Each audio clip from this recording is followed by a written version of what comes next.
गारो लोकसभा में हमने पूरा प्रचार किया और टेकलाल बाबू के जितने भी झारखंड में जानकार थे, उनके शुभेच्छु थे, अपने समाज के लोग, उनके चाहने वाले लोग के बीच में जाकर भारतीय जनता पार्टी को प्रचंड बहुमत दिलाने का काम किया था। और उनके अलाय दल आजसू का भी मैंने प्रचार किया।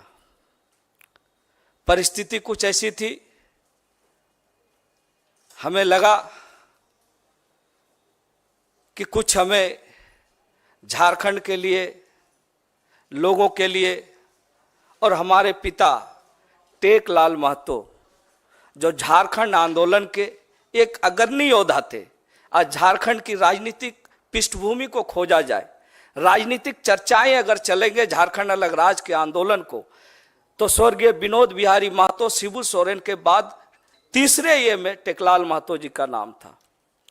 और पूरे जो इलाके हैं, उत्तरी छोटा नागपुर,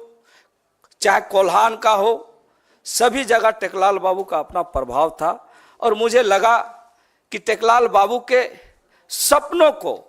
टेकलाल बाबू के जो सपने थे झारखंड को संवारने का, आगे बढ़ाने का, चूंकि अलग राज्य हमें मिल चुका था,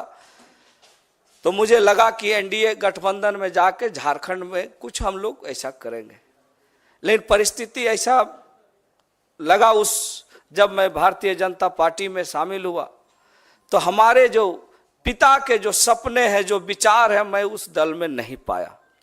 और महागठबंधन का हमेशा मेरा पिताजी एक समर्थक रहे हैं। और आज मुझे ये कहते हुए बहुत गर्व हो रहा है कि आज पूरे देश में जो इंडिया गठबंधन राहुल जी के नेतृत्व में दौड़ रहा है, वो 2024 में इसका रिजल्ट हम सब दिखाएंगे। जिस तरह से उन्होंने पदयात्रा की, झारखंड में एक अलग लोगों में एक उनके प्रति रुझान बढ़ा है, और एक युवा नेता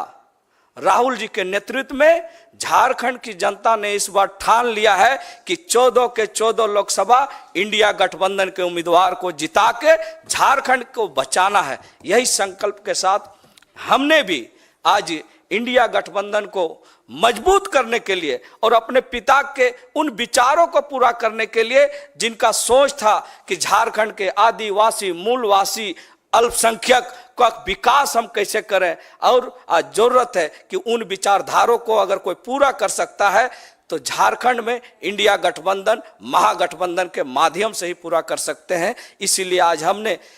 किसी राजनीतिक दबाव में नहीं, किसी लोभ लालच में नहीं, हमने इंडिया गठबंधन को आगे कैसे बढ़ाना है, झारखंड में हम कैसे टेकलाल बाबू के सपनों को पूरा करना है, इसलिए खरगे साहब जैसे लोगों के जो सोच है उसको हम धरातल पर कैसे उतारें। आदरणीय हमारे जो देश की जो हमारी राष्ट्रीय अध्यक्षा जो रही है श्रीमती सोनिया गांधी जी, उनके सपनों को हम कैसे झारखंड बनाएंगे। इसलिए आज मैं तहे दिल से और अंतरात्मा से अपने पिता के सपनों को पूरा करने के लिए और झारखंड में इंडिया गठबंधन को मजबूत करने के लिए आज मैं इस कांग्रेस में शामिल हो रहा हूं। आप सबको बहुत बहुत जोहार, नमस्कार।